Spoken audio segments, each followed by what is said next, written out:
You know that pediatric cancer happens. You know it happens to hundreds and thousands of kids around the world, but you never think it's going to happen to your kid. But it happens to someone's kid.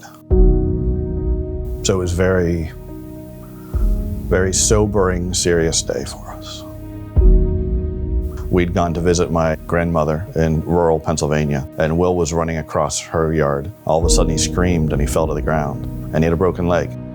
In the emergency room there, a doctor came to us and said, you know, I've got some bad news. It looks like it's not a broken leg, just a broken leg. It looks like there's cancer in there.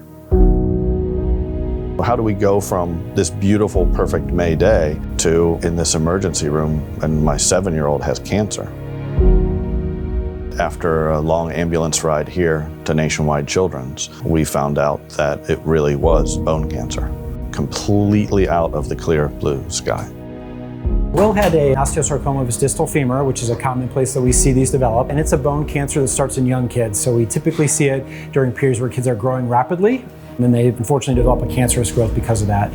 He unfortunately suffered a fracture through his bone where the cancer was growing that required us to both fix the fracture and then ultimately treat his osteosarcoma.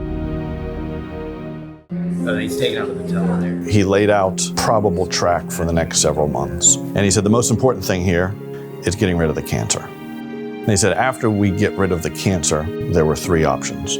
We could do amputation, do partial amputation, or an implantable rod. And in the end, my wife and I decided that the implantable extendable rod made the most sense for Will's situation and our family. Our surgical techniques have gotten better, our reconstructive techniques have gotten better. Prior to that, and prior to some of the things we're doing now, oftentimes these would be amputations for the kids. So this has been a major advance to sort of develop limb salvage. Surgery is not new to us, but it was then.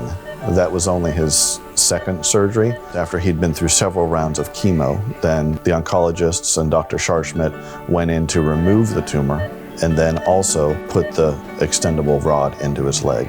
We knew this was the big day. The tumor was coming out and the solution was going in. It wasn't scary because Dr. Scharschmidt was doing it, and we completely trust him.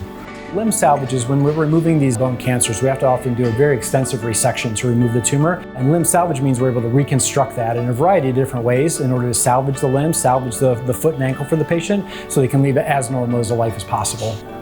So one of the challenges we have in kids when we perform these surgeries is that the child is obviously still growing, and we needed to find a way to keep up with limb growth over time. So we developed a prosthesis that will grow with the patient as they continue to grow.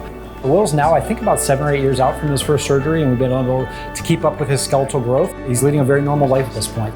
Basically what they said was every few weeks he'll need to come in, have this extended, and that'll go on for the next several years as long as he's growing.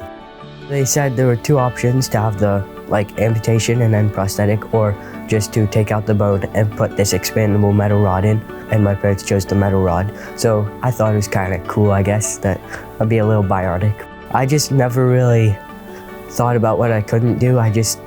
When there's football, I'd play football.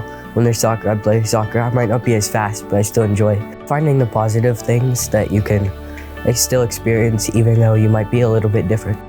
It's a sobering thing to have to make permanent, lifetime decisions for your child. It was amazing that we got to come to Nationwide Children's. My wife and I have often said how thankful we are for the hospital and that it's here in our community. There is no better place to take your kid for treatment, period.